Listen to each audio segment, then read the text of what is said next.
अक्कलकोट हे नाव ऐकलं की डोळ्यासमोर येते ते म्हणजे आपले श्री स्वामी समर्थ महाराज. अशा या पवित्र भूमीत महाराजांच्या चमत्काराच्या खूप साऱ्या गोष्टी आहेत आणि आज आपण अशीच एक गोष्ट जाणून घेणार आहोत जी याआधी आपण कधीही ऐकलेली नसावी. यासाठी आपण आलेलो आहोत स्वामी महाराजांच्या समाधीस्थळी आणि त्यांचे सेवेकरी श्री चोळप्पा महाराज यांच्या वाड्यात आणि यांच्या घरी. या ठिकाणी स्वामी महाराजांचे वास्तव्य होते. समोरच चोळप्पा महाराजांनी बांधलेली विहीर आहे, तसेच स्वामी महाराजांच्या पादुका आहेत. आता आपण महाराजांचे सेवेकरी आहेत त्यांच्याकडून ही कधीही न ऐकलेली गोष्ट ऐकून घेऊयात.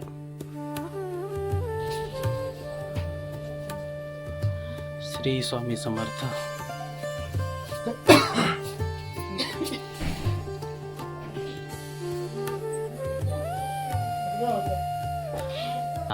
हे बघा, इथे स्वामी 21 वर्ष या ठिकाणी वास्तव केले आणि चोळप्पा महाराजांच्या घरी समाधी घेतली. स्वामी जशी आळंदीला ज्ञानेश्वर माऊली घेतले तशी संजीवनी समाधी वरती फोटो दिसते ना, अशी स्वामींची मूळ समाधी. हा स्वामींच्या अंगातला शर्ट, हा अंगारखा, रुद्राक्ष माळ त्यांच्या गळ्यामधली, हा त्यांचा दंड, कुऱ्हाड, कोयता, त्रिशूळ, डमरू, चौरी, हवा घालाची, पूर्वी फॅन असत ना, चौरी, चांबर, छत.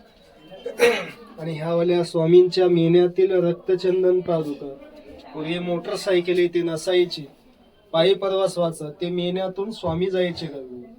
आणि एक लंडनची एक कोडॅक कंपनी आली ती ना प्रथम आपल्या भारतामध्ये, की स्वामींना न विचारता न परमिशन घेता चोरून फोटो काढले. स्वामी का आलेच नाहीत फोटोमध्ये. उघडून धुवून बघते, सगळे माकडांचे फोटो. नंतर स्वामीने आज्ञा दिली की 5व्या गुरुवारी काढले 4 फोटो ब्लॅक अँड व्हाईट. हे बघा, गुडघ्याच्या खाली हात, अजान भाऊ.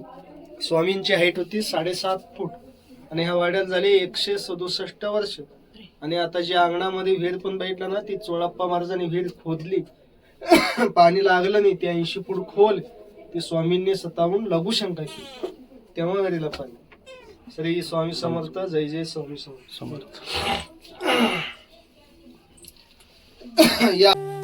मित्रांनो, हा माहितीपूर्ण व्हिडिओ आपल्याला कसा वाटला हे कमेंटमध्ये सांगायला विसरू नका. आणि व्हिडिओ जर आवडल्यास व्हिडिओला लाईक करा, चॅनेलला सबस्क्राईब करायला विसरू नका आणि कमेंटमध्ये लिहा श्री स्वामी समर्थ.